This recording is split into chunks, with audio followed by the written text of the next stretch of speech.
प्रिय विद्यार्थी सभी को जय श्री राधे कृष्णा। जैसे कि आप जानते हैं, मैं अपने चैनल दिव्यांश क्लास 96 पर लगातार आपको वीडियो के माध्यम से अपडेट करा रहा हूँ। और इंटर फिजिक्स का जो पेपर है, हम सेट नंबर 346 है हमारा, ये सेट नंबर 346 डीएक्स का लगातार हम हल कर रहे हैं और हमने बहुत सारे क्वेश्चनों को लगभग इनमें कवर कर चुके हैं। तो आइए आज क्वेश्चन नंबर ये 7वां है। क्वेश्चन क्या है, एम्पियर का परपतीय नियम लिखिए और इसके आधार पर अनंत लंबाई के सीधे धारावाही चालक पर तार द्वारा किसी बिंदु पर उत्पन्न चुंबकीय क्षेत्र के लिए सूत्र प्राप्त कीजिए। एक तो सूत्र प्राप्त करना है, एक हमें एम्पियर का परपतीय नियम लिखना है और एक सूत्र प्राप्त करना है अनंत लंबाई के चालक के लिए।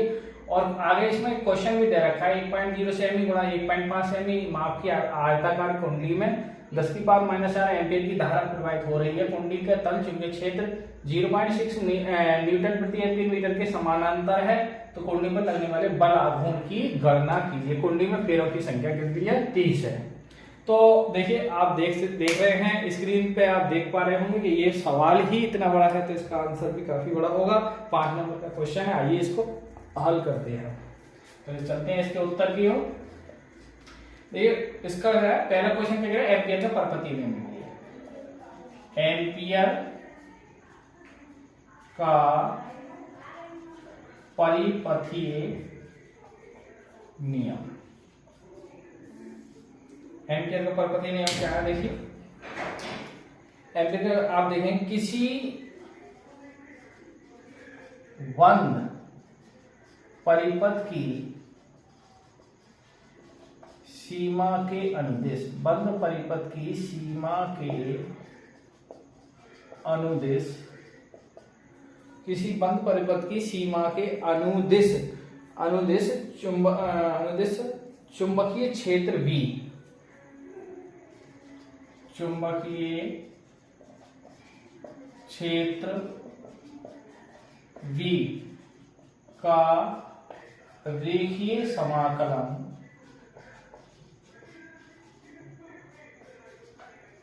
पथ द्वारा घिरी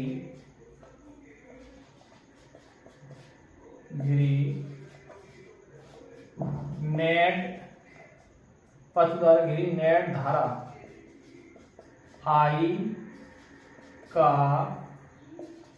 μ0 गुना होता है। बहुत बढ़िया क्वेश्चन है ये। अब इसको हम ये आपकी इसकी एम्पियर की परिपथ के नियम की क्या है, थ्योरेटिकल लाइन है। अब इसकी मैथमेटिकल लाइन क्या है, 0v × dl बराबर μ0I, ये इसकी। तो इतना आपको अगर आप लिख पाते हैं तो ये एम्पियर का परपथीय नियम है। क्या है, किसी बंद परिपथ की सीमा के अनुदिश चुंबकीय क्षेत्र V का रेखीय समाकलन पथ द्वारा घिरी नेट धारा I का μ0 गुना होता है, यानी समाकलन v × dl बराबर μ0I। तो इसमें इतना आपको लिखना था। आइए अब इसमें क्वेश्चन करें क्या है कि अनंत लंबाई के चालक। तो आइए हेडिंग क्या पढ़ेंगे अब, अनंत लंबाई के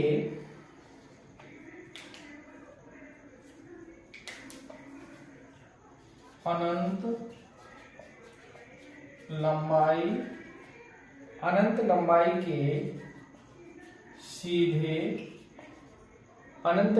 के सीधे धारावाही चालक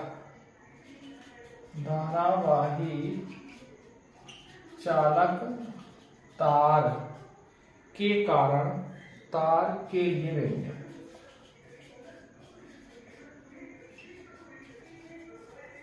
ये इसमें आर्टिकल इसका निकालना है। तो देखिए, अब आप क्या लिखेंगे इसमें, हम जानते हैं कि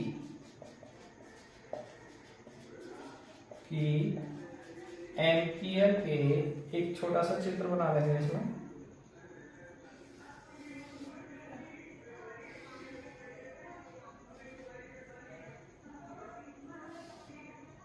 ये I धारा है और ये आपका वृत्ताकार अनंत लंबाई का वृत्ताकार, ये इसमें इसकी त्रिज्या क्या है, R है, ये O है इसका सेंटर पॉइंट, और ये आपका चुंबकीय क्षेत्र क्या है V, और ये आपका क्या है dl। ठीक है, ये बिंदु आप पी मान सकते हैं। इसमें करंट क्या है, आई प्रवाहित हो रही है। तो हम जानते हैं कि एम्पियर के परिपथीय नियम से, परिपथीय नियम से क्या लिखेंगे, इंटीग्रेशन v डॉट dl बराबर क्या होता है, म्यू 0 आई। ये एक बात है। देखिए अब मुझे ऊपर से क्वेश्चन को मिटाना पड़ेगा, तो आप इसका स्क्रीनशॉट ले सकते हैं, फिर आगे बढ़े हम। ठीक है,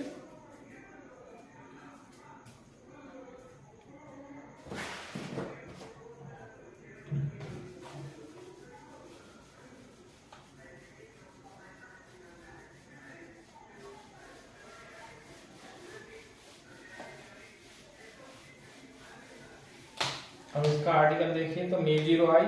अब इंटीग्रेशन देखिए क्या है, आप क्या लिखेंगे, देखिए डियर म्यू 0। अब संपूर्ण तार से निर्गत चुंबकीय, देखिए v इंटू डी एल का मान निकालेंगे तो इंटीग्रेशन क्या होगा, देखिए ये डॉट प्रोडक्ट हो गया। डॉट प्रोडक्ट में क्या आता है, b मतलब इनका v का मॉड यानी b D L cos of 0, दोनों की एक ही डायरेक्शन है दोनों की, तो इसलिए बीच का एंगल 0 होगा। अब देखो b एक प्रकार से निश्चित होगी, जैसे बाहर कर देंगे, ये डी एल और कॉस 0 का मान 1 होता है। तो v और डी एल क्या है, संपूर्ण तार की लंबाई। तार किसके है, अनंत लंबाई का एक धारावाही चालक है जो वृत्ताकार के रूप में है।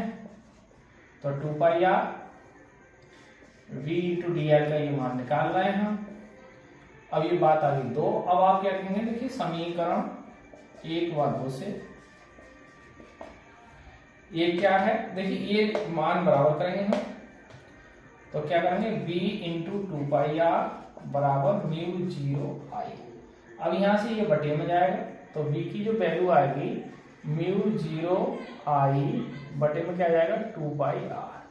ज्यादा करें इसको, म्यू 0 बटे 2 पाई इंटू आई बटे आर अलग भी लिख सकते हैं इसको, जहां म्यू 0 कांस्टेंट है। तो ये क्वेश्चन कंप्लीट हो गया धारावाही चालक के लिए। जो सूत्र प्राप्त करना था अनंत लंबाई के सीधे धारावाही चालक तार के लिए, जो व्यंजक प्राप्त करना था वो ये व्यंजक है। अब इसका शेष जो न्यूमेरिकल है वो हम हल करेंगे। आइए आप इसको स्क्रीनशॉट ले सकते हैं, फिर आगे बढ़े हम।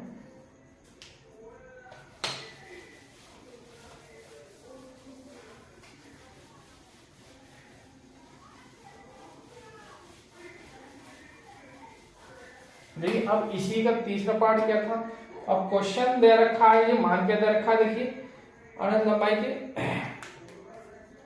इसमें कहा जो कुंडली थी, आयताकार कुंडली है, उसका जो क्षेत्रफल था कितना था, देखिए 1.0 गुणा 1.5 cm स्क्वायर गुणा करेंगे 1.5, देखिए cm में होता है 10 की पावर -4 मीटर स्क्वायर।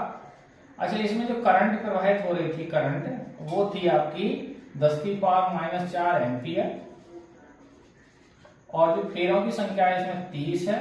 और समानांतर के लिए कोण के अंतर लेंगे 90 डिग्री यहाँ समानांतर के लिए, और यहाँ आर का, हाँ चूंकि क्षेत्र V का मान दे रखा 0.6 न्यूटन बटे एम्पियर मीटर, न्यूटन प्रति एम्पियर में आपको दिखा दूंगा न्यूमेरिकल में, इसमें न्यूटन प्रति एम्पियर मीटर। तो वो इसमें क्या गया, लगने वाले बल आघूर्ण पूछ गया है।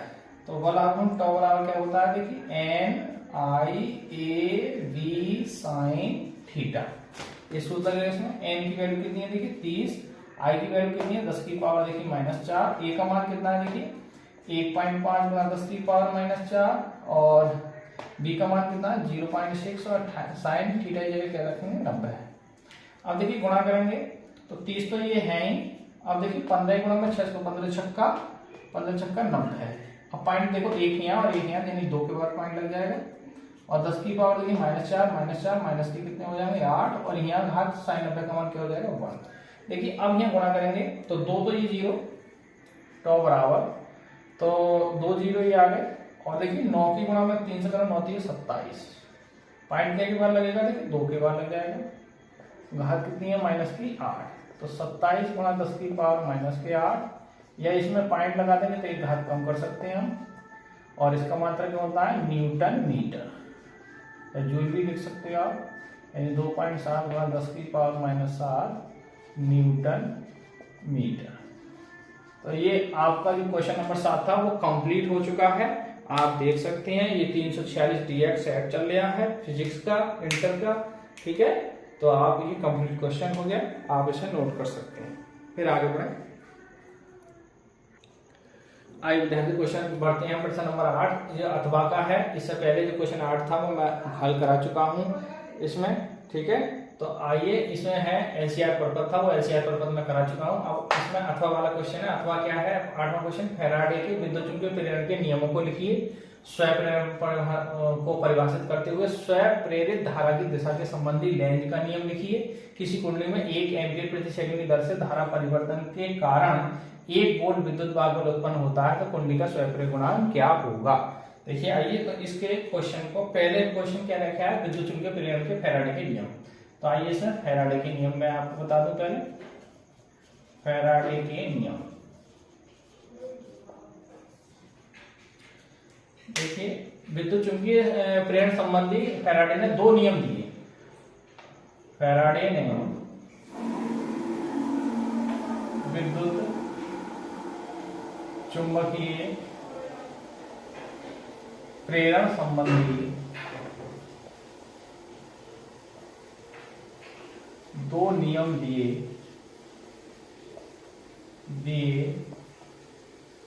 जो निम्न प्रकार है। क्या है, देखिए प्रथम नियम,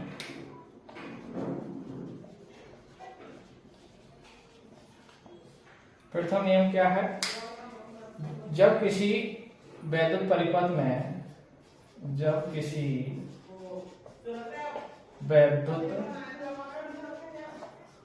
परिपथ में, जब किसी वैद्युत परिपथ से, जब किसी वैद्युत परिपथ से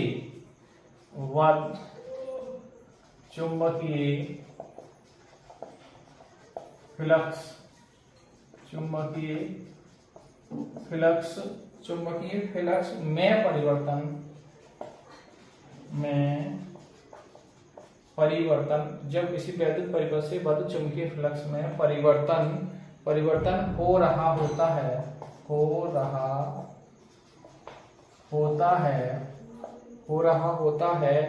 तो वैद्युत परिपथ में,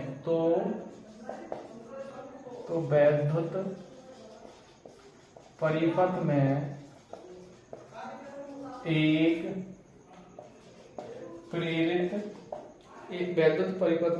प्रेरित विद्युत वाहक बल अथवा प्रेरित विद्युत वाहक बल उत्पन्न हो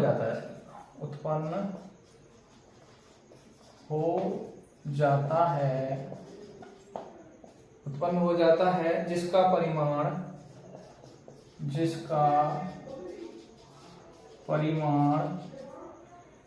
फ्लक्स परिवर्तन की ऋणात्मक दर, जिसका परिमाण फ्लक्स, चुंबकीय फ्लक्स मतलब फ्लक्स, चुंबकीय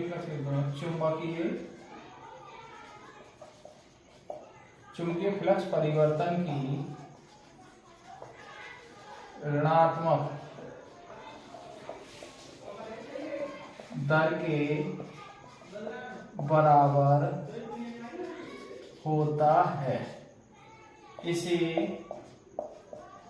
न्यूमैन का नियम भी कहते हैं। इसे न्यूमैन का नियम भी कहते हैं। देखिए अब यहाँ विद्युत वाहक बल क्या, E बराबर क्या होगा, delta phi V over delta T। इसको ऐसे भी लिख सकते हो, d फाई ओवर dt। और कुंडली में यदि फेराई संख्या n है तो E बराबर n delta phi V over delta T लिख सकते हो, या फिर n d phi V over dt। मात्रा क्या होगा इसका, वोल्ट। ठीक है, भाषा क्या, जब किसी वैद्युत परिपथ से बद्ध चुंबकीय फ्लक्स में परिवर्तन हो रहा होता है तो वैद्युत परिपथ में एक प्रेरित विद्युत वाहक बल उत्पन्न हो जाता है। ये वाला ई को कहेंगे प्रेरित विद्युत बल उत्पन्न हो जाता है जिसका परिमाण चुंबकीय फ्लक्स परिवर्तन की ऋणात्मक दर यानी माइनस ऋणात्मक मतलब माइनस के बराबर होता है। इसे न्यूमैन का नियम भी कहते हैं। तो ये आपका क्या है, फैराडे का प्रथम नियम है। आप इसे नोट कीजिए, फिर मैं द्वितीय नियम आपको नोट कराता हूं। आइए फैराडे के द्वितीय नियम को लिखते हैं। किसी परिपथ में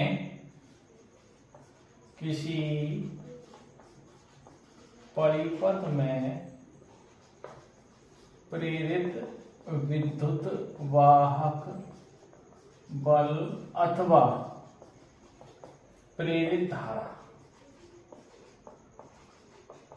की दिशा प्रेरित धारा की दिशा सदैव किसी परिपथ में प्रेरित विद्युत वाहक बल अथवा प्रेरित धारा की दिशा सदैव ऐसी होती है कि यह उस कारण का विरोध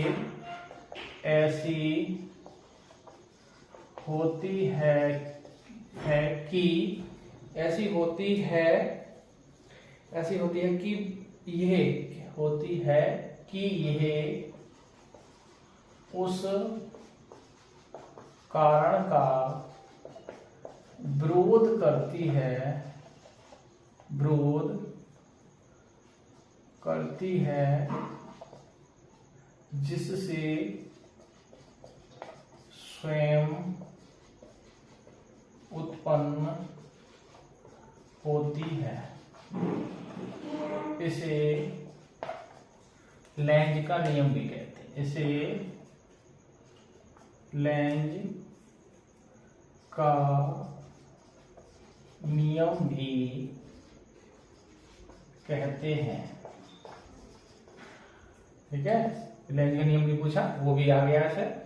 तो ये लेंज के नियम आया तभी यही भाषा यही शब्दों को आपको दोहराना है। फैराडे का द्वितीय नियम आया तभी ये आपने क्या है, किसी परिपथ में प्रेरित विद्युत वाहक बल अथवा प्रेरित धारा की दिशा सदैव ऐसी होती है कि ये उस कारण का विरोध करती है जिससे कि स्वयं उत्पन्न होती है। इसे लेंज का नियम भी कहते हैं। ठीक है, तो ये आपके क्या हो गए। अब इसमें एक न्यूमेरिकल और है।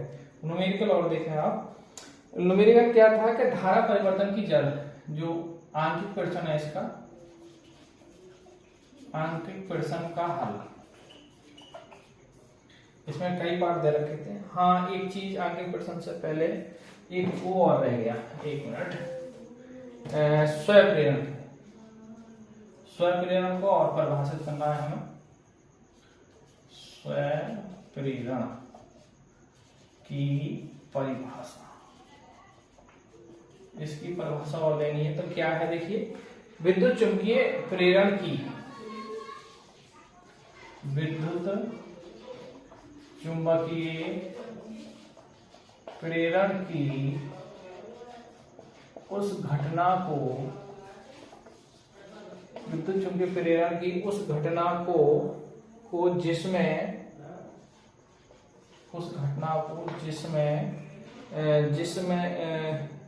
किसी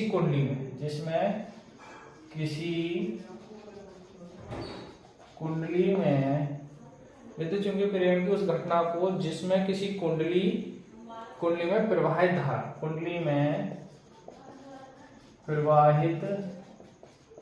धारा को परिवर्तित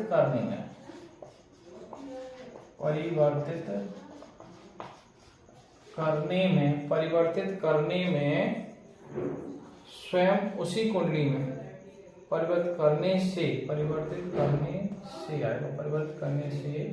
स्वयं उसी कुंडली में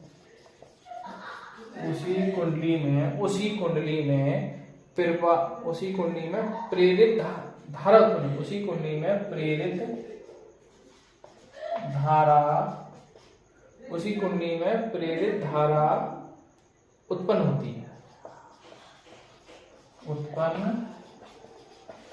है जिसे स्वप्रेरण कहते हैं। तो स्वयं उत्पन्न होगी ना, तो जिसे स्वप्रेरण कहते हैं। ठीक है, तो ये आपका अब इसमें एक अंकित प्रश्न और था, वो और देख लें आप। एक अंकित प्रश्न का हल देखिए। अंकित प्रश्न क्या है, दे रखा था इसमें धारा परिवर्तन के साथ, और यानी डेल्टा आई ओवर डेल्टा टी का मान दे रखा 1 एम्पियर प्रति सेकंड, और दे रखा था इसमें प्रेरित विद्युत वाहक बल कितना दे रखा था, 1 वोल्ट। तो एल पूछ रहा है, एल बराबर सूत्र क्या होता है देखिए, तो ई बराबर होता है ई बराबर एल डेल्टा आई बटे डेल्टा टी। देखिए ए की जगह क्या रखूंगा 1, एल का मान निकालना, इसकी जगह भी क्या रखेंगे 1, तो कुल मिला के एल का एल यानी एल बराबर क्या आ गया 1, तो यानी एल बराबर क्या आ गया 1 आ गया, 1 हेनरी। तो ये आपका अंकित प्रश्न है। एल क्या है, स्वयंप्रेरण गुणांक है, स्वयंप्रेरण गुणांक कितना है 1 हेनरी। तो ये कंप्लीट क्वेश्चन हो गया। तो प्रिय विद्यार्थियों, अब आज के लिए यहीं इस वीडियो को मैं विराम देता हूं, और नेक्स्ट वीडियो में आपको बहुत जल्दी ये पेपर का पूरा कंप्लीट सॉल्यूशन कराने के बाद मैं आपको बिल्कुल शुरुआत से जो चैप्टर नंबर 1 है वैद्युत क्षेत्र तथा कूलाम के नियम, उससे हम वैद्युत क्षेत्र से चलेंगे, वैद्युत आवेश से चलेंगे, वैद्युत आवेश क्या है उसके बारे में, वैद्युत क्षेत्र है, कूलाम का नियम क्या है, ये सब चीज़ों को शुरुआत से हम करेंगे। तो बहुत जल्दी इस पेपर के सेट को पूरा हल कराने के बाद तो 1-2 वीडियो में लगभग ये कवर हो जाएगा, और फिर मैं आपको बताऊं, फिर आपको एक नई मतलब जो वीडियो है वो कंटिन्यू आपको सुबह के टाइम में कंटिन्यू मिलेगी। ठीक है, तो आज की वीडियो को यहीं विराम करते हुए हमारे चैनल दिव्यांश क्लास 9698 में लगातार बने रहिए, अपडेट करते रहिए, और आप गणित फिजिक्स में अच्छे नंबरों का स्कोर आप जिससे बना पाएं। ठीक है, इसी के साथ सभी को जय श्री राधे कृष्ण, जय हिंद, जय भारत।